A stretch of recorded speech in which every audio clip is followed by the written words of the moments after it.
Hey guys, in today's video, I want to talk about how you can build yourself a killer bass guitar pedal board. I'll see you inside the video.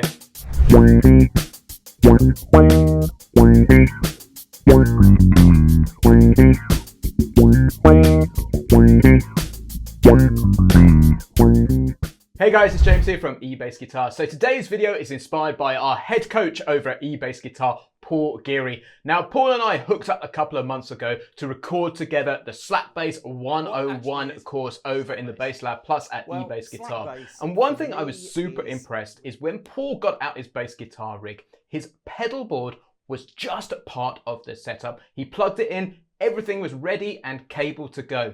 And it really inspired me to make my own board. And that's what I've been doing for the past couple of months. And I want to show you how it's turned out. So as a professional gigging bass player here in the UK, one of the things that has happened over the past 18 months is virtually all of the gigs I do are now on in-ear monitors as opposed to standard backline, or sometimes we'll be using in-ear monitors with an amp too. And so I need a slightly different combination of equipment. And a lot of that is focused upon what's on my pedal board. So before I had a bit of a pedal board, it was a bit scrappy. I didn't really enjoy using it. I didn't have a proper power supply. Batteries were running out left, right, and center. So what I've done is I've put together something that's really streamlined and really plug and play. So I'm going to take you through the thought processes and the equipment that I use to give me all of the options I now need as a gigging bass player. So the two foundational considerations that you need to make when you're building a pedal board. First is the board itself or the frame, and the second is the power supply. So let's talk about each of those in turn.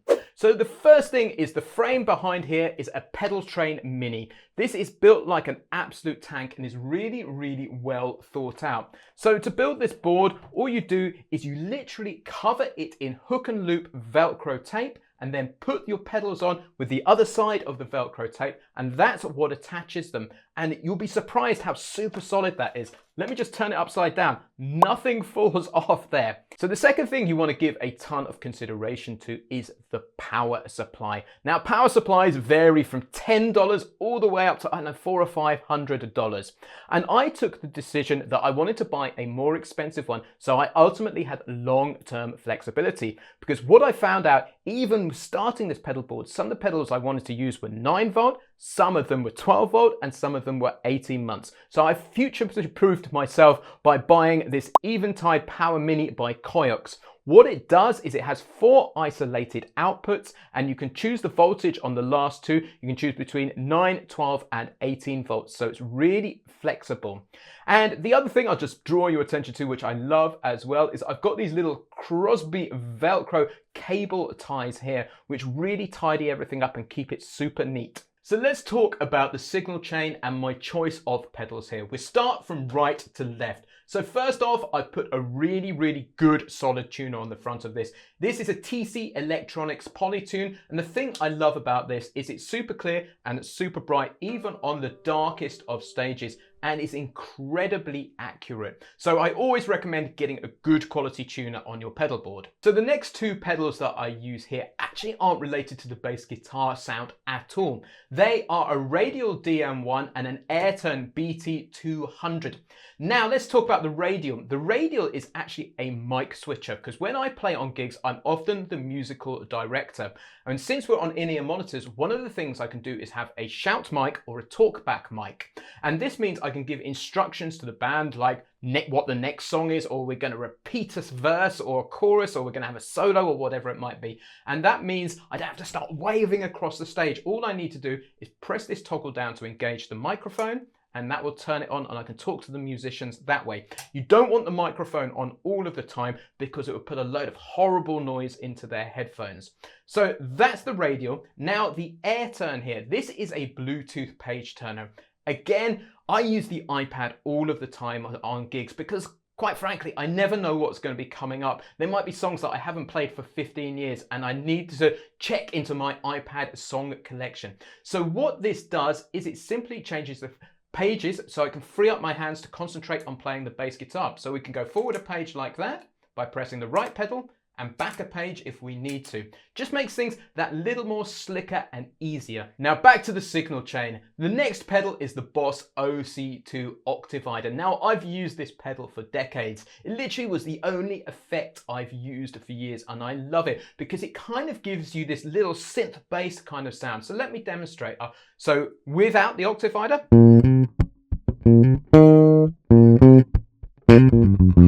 with the Octave now.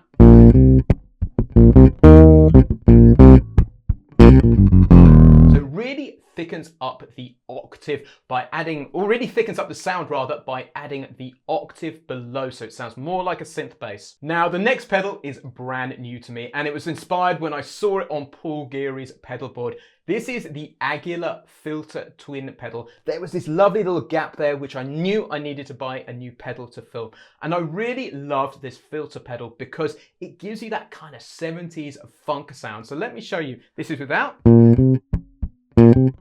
Now let me put the filter in.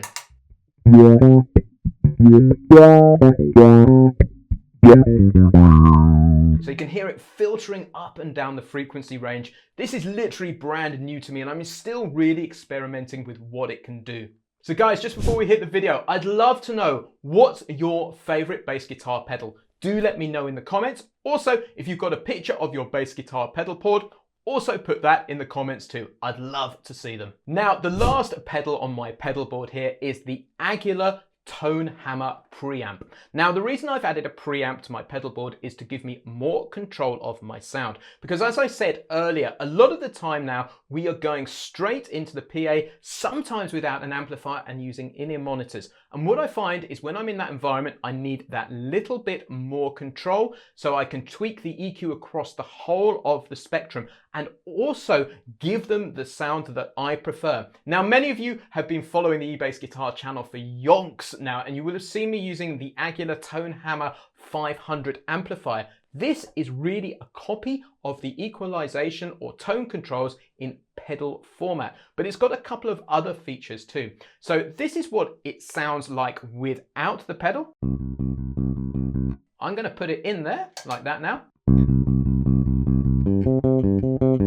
And as you can hear, it just gives it that little bit more lively, characteristic type sound. Now, the other thing this has on it, which I really like, and I'm going to be experimenting with this more, is this adaptive gain circuitry, which effectively turns it into an overdrive or distortion pedal. So let me engage that. So if you like fuzz bass, this has also put that on my board too. Now, the reality is I might not always use this pedal. I'll only use it when I need it. But the other function of having an EQ pedal is that you could set up a different sound. So this is what some players do, is they will set up a clean sound, which could be this, but also set up a sound for slap bass. And so you could literally just dial out the mids, add bass, add treble like that, and you get the smiley face EQ. And so listen to this. This is without. We put this in. And you can start dialing in that classic slap bass sound, so you've got different tonal options. So the eagle-eyed among you will have noticed one more thing lurking on my pedal board here, and this is the Behringer P2 headphone amplifier here.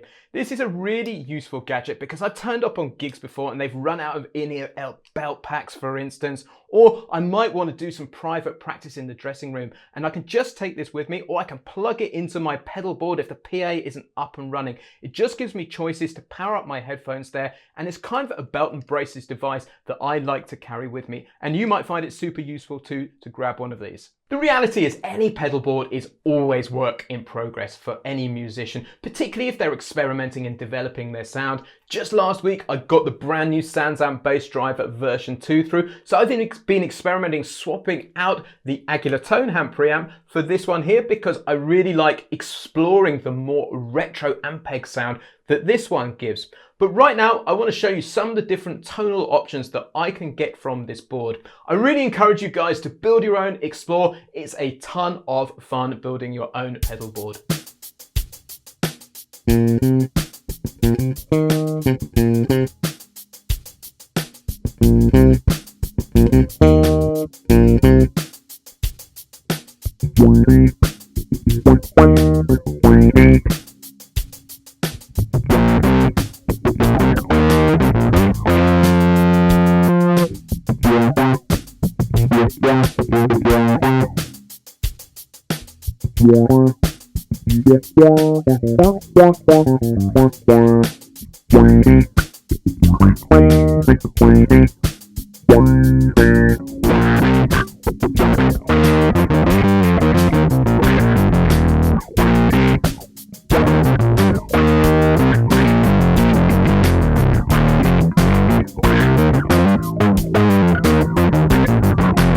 Guys, that's the end of today's video. If you've enjoyed it, make sure you let me know in the comments below, because I'd love to know if you'd like me to make more videos about gear like this. Obviously, I have this pedal board on the floor normally, so I can operate it with my feet. I've just decided to use my hands and put it on the deck today so you can really clearly see what's going on. Anyway, if you need more help with your bass playing, as always, head over to eBassGuitar.com, check out the Bass Lab Plus. Cheers, I've been James from eBassGuitar.com, and I'll catch you next time.